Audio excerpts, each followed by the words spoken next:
Hey everybody, and welcome to the Craftsman Corner, where every week we bring you quick and easy do-it-yourself projects that can be assembled in minutes. I'm your host, Manny Contreras. Thank you for joining us. I have a really special guest for you all today, but before we get into that, I think you need a little bit of backstory. Our guest today is an interesting craftsman. Not only is he a creative woodworker, but our friend Louis Diaz is a man of many talents. He's a drummer, a journalist, and a self-proclaimed scanner junkie. Some days, you can find him at KHTS Radio in Newhall, monitoring first responders' radio frequencies and writing news articles for the Santa Clarita Valley. But he spends most of the week in Chatsworth, working in the family business at Nantucket Shutters. But learning all these skills took time and patience, having lost his vision when he was only 2 years old. Despite losing his vision at a young age, Louis managed to outshine what some might consider a great loss.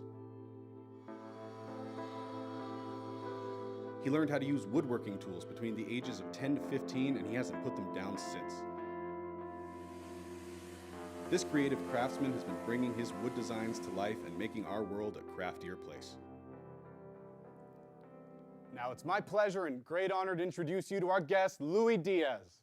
Louis, you have such an amazing story. Thank you so much for coming today. Thank you. I'm glad to be here. So, what are we going to be doing? So today we're going to be building ourselves a birdhouse. Okay, sounds good. But before we get too much into it, let's show our viewers what it should look like once it's done. Sounds good. This is beautiful, Louis. So you did all this all by yourself? I sure did. Wow, look at all these pieces. All right, so where do we get started? What materials are we going to need? All right, so to build a birdhouse, we're going to use 7 pieces of 3/4 inch thick basswood, nails, a nail gun, a router, a chop saw, and a hole saw. Okay, so I can already see you got a bunch of different shapes and sizes of wood there. Yeah, so what we have here is our side pieces here. As you can see, we have our front and our backs, which have the points there for the roof to sit on, and then we have our side pieces, and we have our bottom and our roof. Okay, and so you said we're going to hold this whole thing together with nails? Correct. Okay, and nail gun, why that? Because it's more fun. You don't hit your finger with the hammer. Okay, works for me. Let's get started, Louis. All right, so let's put this thing together. So we're going to first start by taking our front piece. You could start with your back piece if you would like. It's just that's how I do it here. So real quick, how did you make that hole there in the front? So the way I made the hole is I had a hole saw, which is basically it's a cylinder that's cut in half, and on the open part there is a serrated edge with teeth.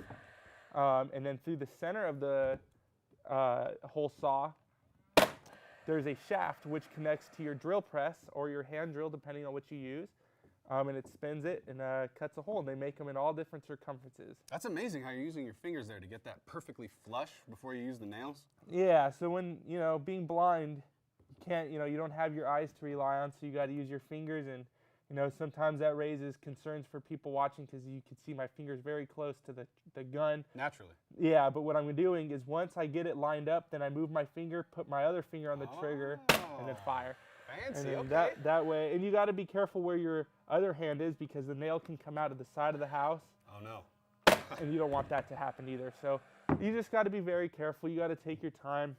I always tell people that if you're in a rush, don't work with wood tools because it's not going to end well for you. Yeah, that wouldn't be a good idea. All right, so we've just about got our front and back piece on. So are we going to move up to the roof or are we going down to the base first? Yeah, so next move we're going to do is we're going to get the roof put on. Okay. I'll let you finish up those nails there. Bang, bang. All right, so now I can also see that those roof pieces over there have more of a, I guess, an angle on one of the edges. How'd you do that? So we used a router and we put a 45-degree angle blade on there. And then that way, when the pieces come together like this, there's no there's no edges to the wood. It all looks continuous and it's a very clean look. Beautiful. So I've been told. Oh yeah, I can also see the, this guy. I can see we got a little perch here for our birdie friends. Yeah, so we have a perch that sticks out underneath the little awning here. So we're going to make sure this is all snug and make sure the miter's all met. We'll put some nails in the back here. Yeah, we wouldn't want them to get wet either, so it's good we have some overhang here. Oh yeah, especially with this wet winter we're having. Oh yeah, it's been nuts. All right, so I can see you're just about to get that on. Get the So, nail there. how do you know when you're using enough nails? You just go by feel. Okay. If it feels a little wobbly, you know, or not too secure, you can always throw an extra nail in. All by feel for you, huh, Louis? Oh yeah, that's the only way you can do it, right? When you're blind. All right. Just about looks like it's coming together. Yeah. And another. And then if you want, you can put one right here in the miter to hold that nice and tight. Oh, now it's perfectly flush. Yep, check that out. And now we're gonna tilt this on over, and we're gonna get our bottom piece. And the bottom piece is a perfect square, so it'll fit the diameter of the house perfect. So right now what we're gonna do is we're gonna get it nice and flush up top. We're not too worried about the bottom right now, but we're gonna get it nice and flush up top. Okay. We're gonna put a nail right here. I see you're putting in the middle this time. Yeah, so the reason why we're putting in the middle versus the sides is, as you can see, when I shot that nail, it moved at the bottom. So now with the nail being in the middle, it gives us a pivot point where we can move that over a little bit and then firm this thing up on the bottom, giving our home a nice strong foundation. Just so our little birdie friend doesn't fall out of his house when he's, you know, sleeping. So now we just got to get that perch in, right? Exactly. And then we'll be just about done. I can't believe it. I mean, that was so fast. Yeah, it's really easy to do. You know, So we just get the perch in. How do we do that? With glue or? Nope. There's no glue or no nails needed. So you just tip this on its side and get your perch, put it in the little hole there, and it should just slide in. Now, if it's too tight, you could always put a piece of tape on there. And that'll to hold it firm firm, up. right? Or excuse Perfect. me, if it's too loose, you And put that'll a hold it piece of nice and tape. tight, right? Yeah.